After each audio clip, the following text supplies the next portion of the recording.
llamo Paulo Futre Jr., soy el otro Paulo Futre, el de Hacendado. Llevo este nombre con orgullo y el peso que corresponde. 10% de mi tiempo es hacer de niñera de mi padre. Le llevo pues todos sus temas de las entrevistas, los patrocinios, activaciones, contratos, todo ese tipo de historias. Hago negocios relacionados con el mundo del fútbol en general, que entiendo perfectamente cómo funciona la industria y todos sus protagonistas. Te diría que soy empresario. Hay el doble de atletas profesionales nacidos en el primer trimestre del año frente al último trimestre del año, literalmente el doble. Mi padre tenía talento puro y con 15 años ya tenía unas piernas espectaculares de un sprint de él y Gareth Bale, y mi padre ganaba a Gareth Bale, que decir que esto es hablar de palabras mayores. Parece Jesús Gil y rompe la banca y trae al mejor jugador del mundo. Por eso los de la Leti tienen este cariño enorme a mi padre, porque Jesús Gil ficha al mejor del mundo. Jugadores entre comillas anárquicos quedan muy pocos. Lamine será el último, ¿no?, de los que hay. Y mi cambio como tal creo que llega a los 20 años, que también coincide con el peor momento en el que estuve. Llegué a ver el 112 en la báscula. Ahora mismo creo que peso 78. A mí la expresión cambio físico nunca me ha gustado. Hay que enfocarlo como un cambio de sistemas. Siempre había como un partido de básquet entre profesores y alumnos, y los profesores nos metieron una paliza, pero me tocó el orgullo. Y empecé al día siguiente, tal cual. La primera pregunta es, ¿por qué? ¿Por qué estás en esta situación? ¿Qué te ha llevado a estar aquí?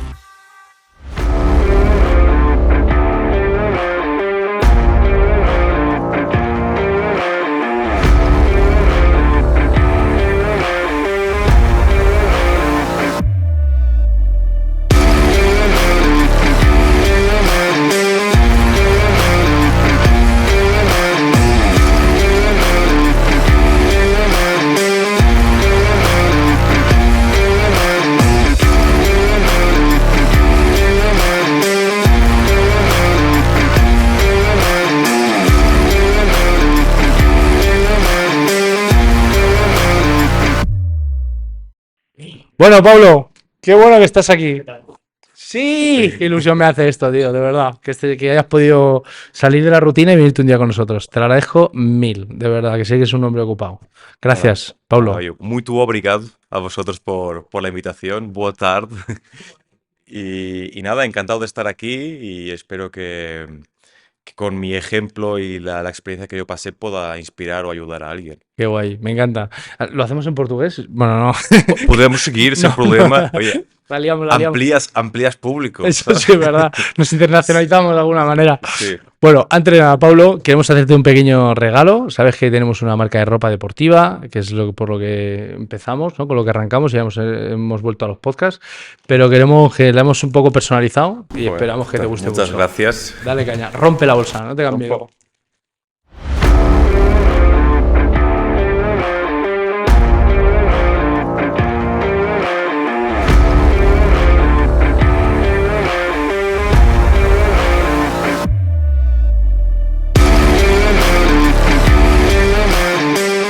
Bueno, te queda guay la camiseta, ¿te mola? Joder, me encanta. Nota 10.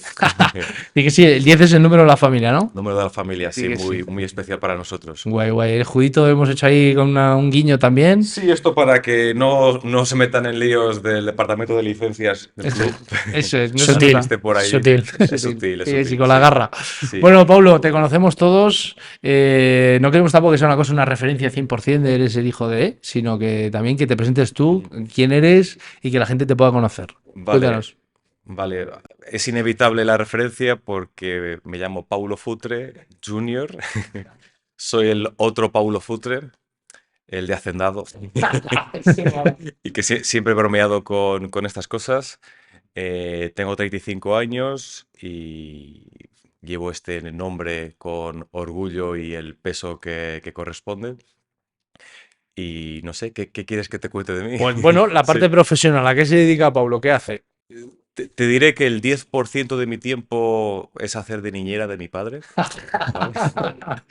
Le llevo pues todos sus temas de las entrevistas, los patrocinios, activaciones, contratos, todo este tipo de historias. Es una cosa que siempre he llevado desde adolescente. Eso por un lado, y luego la otra gran parte del tiempo hago negocios relacionados con el mundo del fútbol en general, ¿no? Sobre todo muy relacionados con marketing deportivo y temas de tecnología. que hay todo un ecosistema de empresas en este entorno y te diría que soy empresario. Qué guay. O sea, veo todo relacionado con el mundo del fútbol. Sí, sí, y es una cosa que yo nunca pensé que acabaría trabajando o por lo menos dándole tanto peso en mi vida a esto, pero que con los años vas viendo que es donde realmente tengo un valor añadido muy importante a nivel por lo menos empresarial, ¿no? Es decir, aparte de los contactos, ¿no? Que de por sí es muy importante, está el know-how, el que entiendo perfectamente cómo funciona la industria y todos sus protagonistas, ¿no? No es lo mismo la parte de dirección deportiva, de los jugadores, de entrenador, de agente, de toda la parte de marketing, comercial, comunicación, todos los agentes, medios de comunicación, periodistas, etcétera. Es decir, hay todo un ecosistema muy, muy amplio. Tú si lo piensas, un equipo de fútbol, ¿no? Tú tienes desde el departamento de infraestructuras, que es el estadio, todos los suministros que necesita, el agua, la seguridad, es decir, es como un ministerio en sí mismo, ¿no? Y luego tienes otro ministerio que sería el área deportiva, donde están los jugadores, los entrenadores, los médicos, los utilleros, dirección deportiva, el scouting, etcétera. Luego tienes otra área que es toda la parte de comercial, ¿no? Que son los que tienen que buscar los sponsors, los derechos de imagen, del ticketing del estadio. Es decir, es todo un ecosistema muy complejo que yo pensaba que la gente sabría de estas cosas, pero con los años me doy cuenta que no. Claro que no, que sí que esta información, este conocimiento que tengo es algo que aporta valor, ¿no? Que pensaba que lo sabría todo el mundo, pero no. Entonces sí que siempre he notado una gran diferencia entre lo que tiene la percepción el público sobre el fútbol y frente a lo que es la industria desde dentro, con todos sus diferentes agentes, ¿no? Que es lo más singular. Entonces, por dar contexto, porque yo estudié Bellas Artes, que no tiene nada que ver con esto, y siempre tuve inquietudes creativas y he tocado en grupos de música, he expuesto en galerías y demás, pero siempre eso lo he sentido más como un hobby, más como una pasión, ¿no? Porque de hecho, cuando lo he intentado profesionalizar, hasta me he sentido menos feliz con ello, ¿no? El momento en el que tu hobby, tu pasión se convierte en tu trabajo, es como, puf. Y desde los 15 años, que esto es algo que he contado más veces, como siempre fui, o eso quiero creer, que siempre fui espabilado, mi padre cuando yo tenía 14, 15, 16 años, 17, pero vamos, desde los 15, 16, que él se dedicó mucho tiempo a intermediación de jugadores y cosas de este tipo, a quien lo haya visto en el caso Figo en Netflix, siempre en una perspectiva más de broker en la sombra, es decir, sin representar él nunca a un jugador directamente, sino como broker intermediario encontrando oportunidades o presidentes que le llamaban o directores deportivos de, oye, necesitamos un lateral izquierdo, no estamos contentos con las opciones, ¿quién nos sugieres tú? Es decir, siempre dentro de Asesoramiento deportivo también. eso es, dentro de este ámbito que luego, claro, al ser transferencias hay mucho para repartir, ¿no? Entonces hay muchas más personas involucradas en estos procesos de lo que se creería. Y, y perdón la expresión, pero es un mundo de hijos de, ¿sabes? Sí, sí, porque es de tiburones. Porque tú piensas, con todos los incentivos tan altos que hay, cómo no pegarse, cómo no matarse. Entonces mi padre, como yo ya hablaba idiomas siempre desde chaval, recuerdo que él tenía reuniones en Inglaterra o en Austria o en donde sea y me decía, me escribió una nota, tal, dice, toma, da esto en el colegio, la semana que viene te vienes conmigo te vienes conmigo a Londres. Y ahí iba yo con 15, 16 años, pues vale, una semana sin ir al colegio, que siempre saqué buenas notas, entonces, bueno, pues tampoco pasaba nada. Y estaba yo ahí sentado con los dueños de los equipos de la Premier y con todos, y yo sentado al lado de mi padre, haciendo traductor, Qué guay. o luego cuando llegaba en agosto el mercado de fichajes, que era realmente el fuerte de mi padre estaba en las últimas 2 semanas, cuando llegaba el caos, cuando llegaba el presidente de turno, director deportivo de turno, que decía, eh, nos sobran 3 jugadores, hay que colocarlos, porque es que si no, no va a entrar en la plantilla, no me cuadran los presupuestos, tal, ayúdame a colocarlos, o viceversa, necesitamos desesperadamente un portero o lo que sea y no conseguimos, ¿qué se te ocurre? Tal. Y es cuando él, sí, eso es lo que a él siempre le ha gustado, esa adrenalina. Porque él nunca ha sido una persona del día a día, ha sido más de salirse cuando tiene que salirse, ¿no? Y entonces yo acompañé todo eso. Llegaba, yo de adolescente, llegaba agosto y sabía los últimos 15 días que no había vacaciones, tenía que estar en casa con él. Fui aprendiendo a redactar contratos básicos de representación, muy básicos, tipo mandatos, tipo yo, mediante este documento, autorizo a papá que durante las próximas 2 semanas hasta la fecha límite de papá me represente en la liga italiana, portuguesa, lo que sea. Es decir, unos contratos básicos de mandatos que un agente le autorizaba, a un jugador le autorizaba a él a poder negociar en su nombre, ¿no? Y cosas de ese tipo. Entonces yo estaba ahí, que esto para mí era algo tan natural del día a día que no fue hasta que me hice más mayor que me di cuenta que esto no es normal. Y las lecciones que yo tomé a nivel de negocios y de negociaciones y de todo esto, de lo que yo tomé, lo que aprendí de ahí, esto no se aprende en másters, esto no se aprende en teoría, ¿no? Y son lecciones que me ha valido para la vida. Entonces yo desde siempre le sería como su mano derecha, pero en todo, es decir, yo que sé, hasta sus artículos del Marca, él no habla bien castellano, ¿no? Entonces, pues yo, él lo escribía a su medio manera, por lo menos durante un tiempo, a que él lo mandaba así, pero luego lo adaptaban y a él no le gustaba cómo lo adaptaban, y una me dijo, pruébalo tú. Le gustó como lo hice yo y a partir de ahí empecé yo es decir, todo lo que se ha publicado de él en cualquier medio ha pasado siempre por mí. Yo quiero decir, he visto el documental de Netflix, me sorprendió. O sea, flipé con que una figura como Paulo Futre del Atleti interviniese en el fichaje de Figo, pero bueno, como madridista también agradecerlo desde Sí. aquí. Sí, esto es el business is business, ¿no? Sí, Sí, sí, sí, sí, sí, sí. lo Ya bueno, me meto en líos si hablo más de la cuenta, porque sé muchas cosas que no salieron ahí. eh, Porque él ha participado en un montón de fichajes con un montón de equipos, con un montón de cosas. Y eso daría para un documental en sí propio, que como no quiero perder la herencia, no voy a hablar, no voy Es a un hablar mundo, ya que lo hable él, es pero un mundo ese. Bueno, desde si aquí, pudiese hablar, Sí, ¿verdad? sí, ¡fua! Vamos, corto la entrevista con una sola intención y es hablaros de nuestro pack esencial, que son estas dos camisetas que quiero que sea una cosa que nos identifique a todos. Son de 100% algodón, son cómodas, yo las utilizo tanto para entrenar como para el día a día. Pues aquí tenéis en nuestra web acceder porque las hemos puesto a precio de saldo. ¿Con qué intención? Aunque las tengas, las utilices y te las pongas. Vamos, seguimos con la entrevista. desde aquí le enviamos una invitación formal. Así que Sí, para que vengas. No, hay que hablar con su representante casi. Claro, no hables conmigo, que ahora Sí que sí. negociamos. ¿qué edad tenías cuando vino a España? ¿O vinisteis? Porque, mira, yo nazco en Madrid en el 89 y nos vamos como en el 93. Luego pasamos varios años ahí, que es cuando él jugaba en el Milan, en Italia, y varios equipos más. Y luego tuvo la segunda etapa en el 97, creo que fue, 97-98, y ahí es cuando volvimos. Entonces yo realmente aprendí a hablar castellano y eso con 8 o 9 años, o 9-10 años más o menos. Y aquí es cuando ya nos quedamos. Qué guay. Sí. Y durante ese, bueno, has dicho, claro, qué cosas, ¿verdad? O sea, has dicho una cosa que a mí me ha encantado, ¿no? Y es esto que a veces, que cuando tomas conciencia de que hay cosas que tú sabes que otros no saben, ¿no? Y Sí. das por hecho Y de que esto tiene un valor, claro. efectivamente, y que se puede de alguna forma monetizar o vivir de ello y, Sí. y Sí, que mira, rentabilizarlo. por Sí. desarrollar eso, eh, ya te digo, yo siempre lo hacía como, durante muchos años, como, puf, qué pesado mi padre, ¿vale? Qué pesado mi padre, en plan, venga, vale, que por cierto, los artículos y todo eso siempre era su visión final, pero, es decir, nunca ha puesto nada que me salía a mí de los, ¿sabes? Siempre era su visión, ¿no? Por ejemplo, ahora mismo con Mundo Deportivo también.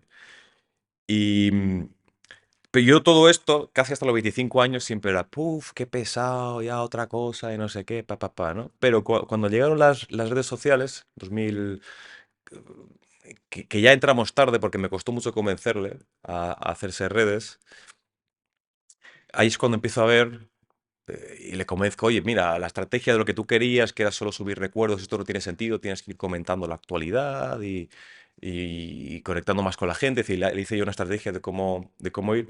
Y ahí es cuando empiezo a ver, pues, recuerdo de sus primeros datos que salía que él tenía el 90% de seguidores eran hombres de más de 30 años. Y hombres españoles de más de 30 años, ¿Hace ¿no? cuánto tiempo? O sea, Esto ponte como en 2015 o o por sea ahí, que ¿no? hace. Ya Entonces, como 10 tenían años. 40 ahora, Sí, ¿no? Sí, vale. ahora como 10 años. que ahora ya han cambiado mucho los datos, ahora han subido muchos más niños y muchas más cosas, ¿no? Pero en aquel momento, entonces yo recuerdo pensar, joder, esto es una audiencia muy, muy específica, hombres de más de 30 años, ¿no? Es decir, ¿qué marcas le puede interesar hacer esto, ¿no?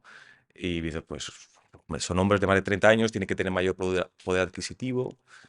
Entonces, pues, ¿esto qué podría ser? Podrían ser coches, seguros, apuestas, cosmética masculina y tal. Entonces yo me preparé unos dosieres suyos publicitarios y a buscar por LinkedIn de uno en uno. Es decir, marcas de coches, ¿cuántas hay? 20. Pues de una en una. Entonces, cuando me lo empecé a tomar en serio y empecé a ver que esto daba, que el ser su agente de forma proactiva daba, y él también lo vio, ¿sabes? Y que daba rédito.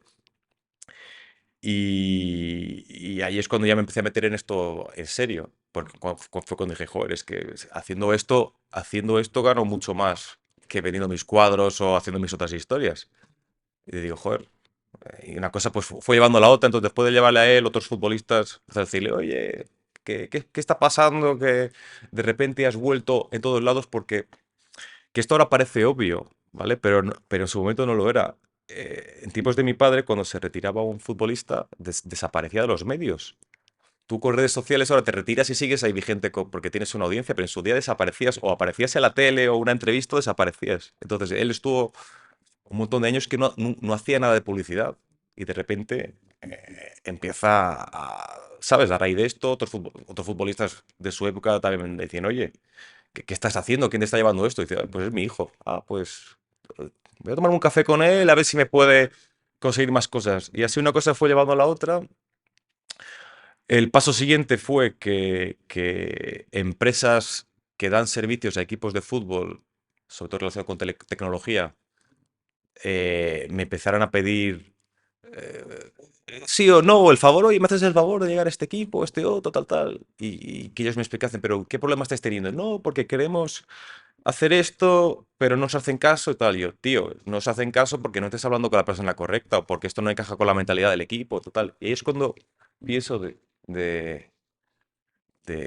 claro, es que esto no lo saben, no saben lo que yo sé, ¿no? Y a partir de ahí empiezo a colaborar con startups del sector futbolístico, algunas me dieron acciones o Participabas, ¿no? De alguna, qué participado guay. de algún modo, es decir, hacíamos como un intercambio entre mi know-how y networking por acciones y una cosa fue llevando a la otra hasta ahora que estoy metido desde organizaciones de partidos de leyendas en India, por ejemplo, es un proyecto que tengo ahí, a un montón de cosas más.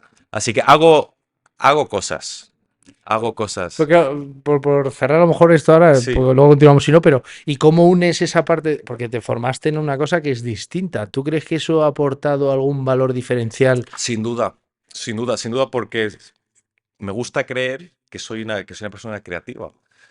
Y de hecho te diré que creo que mi padre también lo es. Él a su manera siempre fue muy creativo y esto pues me ha ayudado a pensar out of the box mil cosas, a encontrar oportunidades, decir, oye, si todo el mundo está haciendo así, pues habrá que ir por otro lado, habrá que pensar, habrá que diferenciarse. Entonces sí, sin duda alguna ayudó mucho. Y yo de hecho hice Bellas Artes porque quería ser creativo publicitario y llegué a la conclusión de que el principal factor diferencial de un creativo publicitario es su creatividad, que los demás conocimientos de marketing y todo eso que se pueden adquirir, ¿no? Pero que la creatividad es lo que te hace diferencial. Entonces, por eso hice Bellas Artes y todo esto sumado, aunque siempre desde niño siempre tuve presente este carácter emprendedor o de empresario de ver cómo funcionaba. Lo he visto, lo he visto. Y también habrás visto la evolución, porque el fútbol de lo que era hace, pues si estás hablando hace 20 años, ¿no? Sí. A lo que es hoy en día 20 no también. más, 30. O sea, 30. O sea, quiere decir que No, es una, no, no tiene nada que ver. no tiene nada que No ver. tiene nada que Has ver. hablado de la tecnología, de los cambios que. Yo me acuerdo cuando hablábamos, ahora sí nos salta el tema, pero esto de incluso a que se mira hasta la edad en la que nacen los chicos y nace. Te lo dije, mi mujer está embarazada, va a nacer en diciembre y estaba yo pensando, joder, cariño, si es el 26 de diciembre, digo, Bueno, si se Aguanta retrasa 4 días. suicidita. Y mi mujer del 29 de diciembre y me decía, no sé, eso no pasa nada.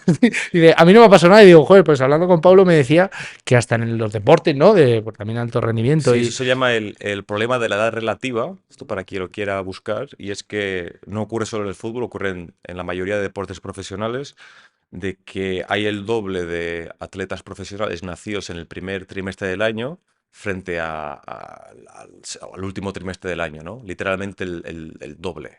Literalmente el doble. Esto es como si os dijese que vosotros que estáis haciendo un podcast o una marca de ropa, que os dijese, no, es que estadísticamente los que nacen de enero a marzo tienen el doble de opciones de tener una marca de ropa exitosa. Fíjate lo arbitrario y injusto que es, ¿no? Y esto se da porque, bueno, tú ya lo sabes, sí, pero ¿no? cuenta porque Sí, creo que es muy interesante y que mucha sí. gente no lo sabe. Esto se debe a que, como es natural, el incentivo en toda cantera, en academia de niños, es ganar.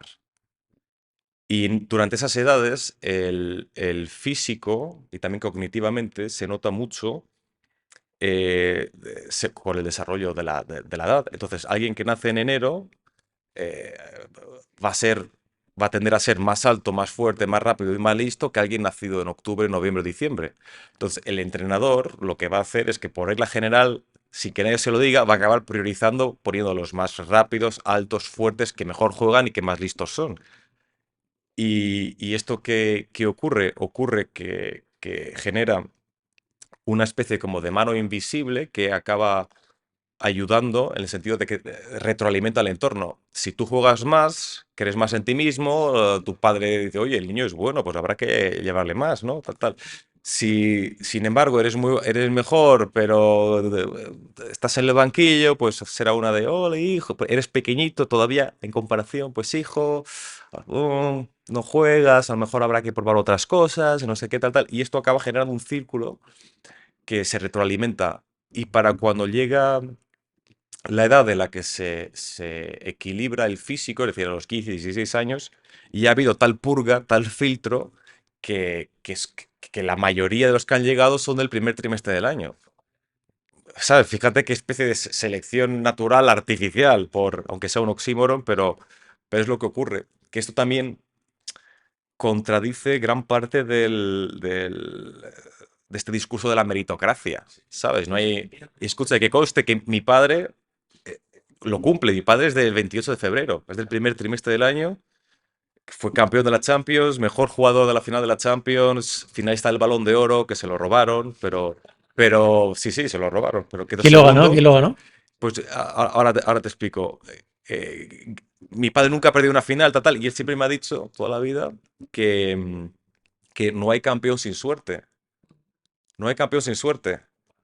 Total, y más en el fútbol, porque él lo ha visto, él me ha contado mil y una veces en plan de, joder, hay tantos factores impredecibles que van a depender de tu carrera que no depende de ti, es decir, desde que tengas hueco en el equipo, que, Una baja, que una que, lesión. hay que no te lesiones, que el entrenador le guste, que el director deportivo quiera apostar por ti, que cuando te suban de una categoría a otra, en esa tengas hueco y que no te eclipsen. Y decir, se tienen que dar tal serie de condiciones que en el partido, el balón que entras ese día vaya bien o vaya mal, que justo te vea el ojeador correcto en el momento correcto, que cuando cambies de equipo haya en fin, se tiene que dar tal serie de circunstancias que tienes que tener una suerte enorme. Es decir, tienes que ser, y que coste, una cosa no quita la otra, tienes que ser extraordinariamente bueno, pero también tener una suerte enorme, que es lo que no se suele hablar. Es decir, no puede haber talento sin suerte. Todos los que están ahí, porque pensad, solo por una pura cuestión estadística, hablamos de primera división, 20 equipos, a 20 profesionales por equipo, por hacer números redondos. Hay 400 jugadores de primera división en España. 400. ¿Cuántos millones de niños lo ha intentado? Mirad la campana de Gauss que es el embudo que hay de los que pueden llegar ahí. Entonces, pues hay un montón de grandes talentos que, que se quedan por el camino pues, simplemente porque no han tenido suerte. Y ya está, y habrá gente dentro aparte de que tú pues, ya para tener talento natural ya tienes que haber tenido la suerte de haberlo tenido, ¿sabes? Y primero era hacer con el talento, luego desarrollarlo, luego... Es decir, hay un montón, igual que para ser jugador de la NBA, ¿sabes? Pues tienes que ser alto, ¿sabes? Y ya estás condicionado de entrada, ¿no? por un montón de cosas que no controlas, ¿no? Y entonces no hay campeón sin suerte. Entonces yo digo, he echado un vistazo a, a las plantillas del Real Madrid, del Atleti, de que cada uno lo vea, y se va a sorprender en plan de, hostia, ¿cómo es posible que una plantilla de 22 hay 8 jugadores nacidos en enero? ¿Sabes? 8 en enero, 3 o 4 en marzo, febrero, tal, y el resto repartidos. Que luego la gente dirá, no, pero Maradona es de octubre y Pelé de noviembre, o lo que sea, que son por ahí. Pero eso no representa no es representativo.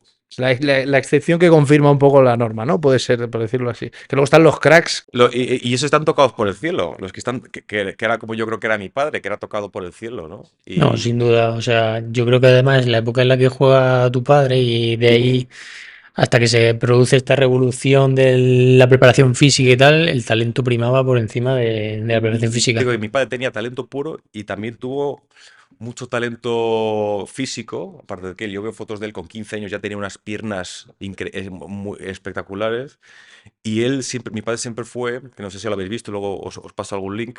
Mi padre era muy, muy rápido. Entonces, recuerdo en su día de que hicieron comparativas, no sé en qué programa de la tele fue, de un sprint de él y Gareth Bale, y mi padre ganaba a Gareth Bale. Que decir, que esto es hablar de palabras mayores. No, sí, sí, sin duda. Además del salto generacional. ¿Sabes? Y sin los cuidados de Claro, ahora. yo quería preguntarte sobre eso. ¿Cómo es la preparación física o cómo era la preparación física en la época de tu padre? Porque yo veo...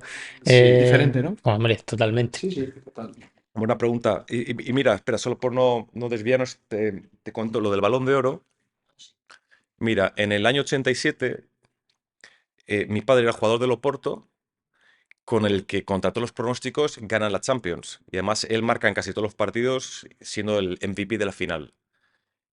Y ese verano firma por el Atlético de Madrid. Él iba a firmar por el equipo italiano, que era la mejor liga del momento, pero aparece Jesús Gil y rompe la banca y trae al mejor jugador del mundo. Esto es como si, creo que fue Mbappé con el Mónaco en 2017, que la rompe con el Mónaco y que llega a las semifinales y es como la gran revelación del mundo en ese año, ¿no?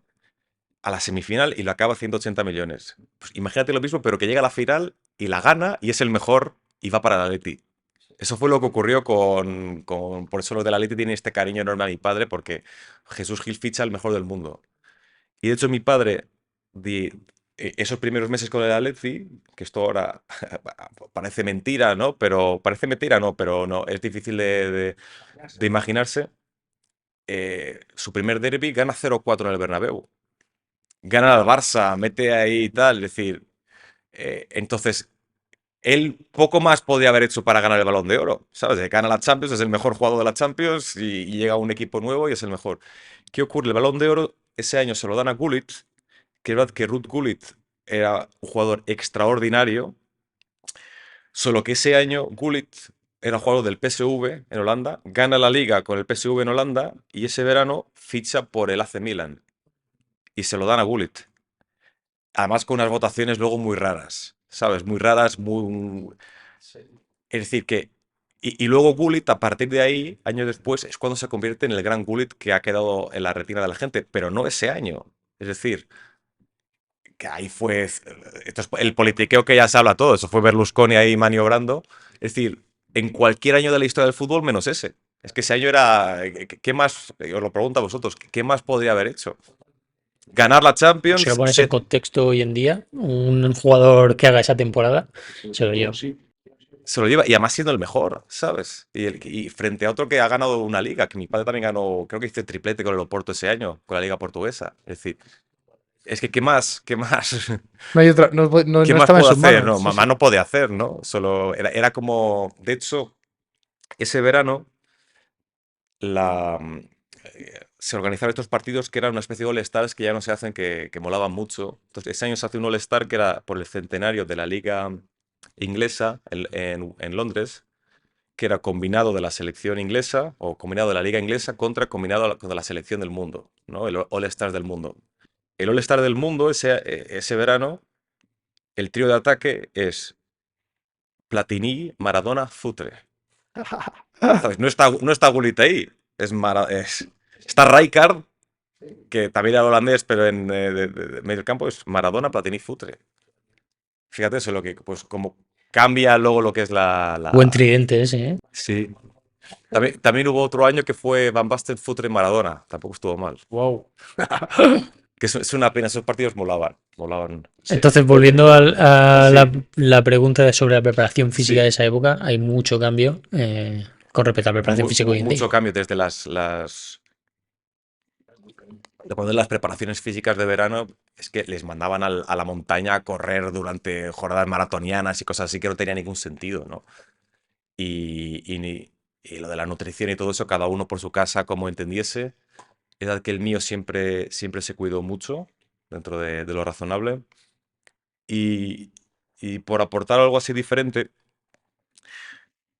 recuerdo que él siempre contaba que cuando empiezas a notar la edad, que empieza a pesar, es tras el parón invernal. Que estás el parón invernal, la vuelta, porque claro, es Navidad, te descuidas un par de días más, tal, y cuando eres chaval, como si nada. Pero cuando va pasando de los 25 años para arriba, es cuando empiezas a notar que ese regreso tras haber parado una semana o semana y media o 2 semanas, lo que sea, que pesa. Que pesa, que el volver a reactivarte o que si coges unos kilos de más, luego tardas más en volver, ¿no? Pero sí, en casa siempre nos cuidamos. Nunca hubo el hábito de beber alcohol, nunca, ni cerveza, ni vino, ni nada. Eh, ni él lo tuvo, ni nada de la familia, entonces eso ayudaba.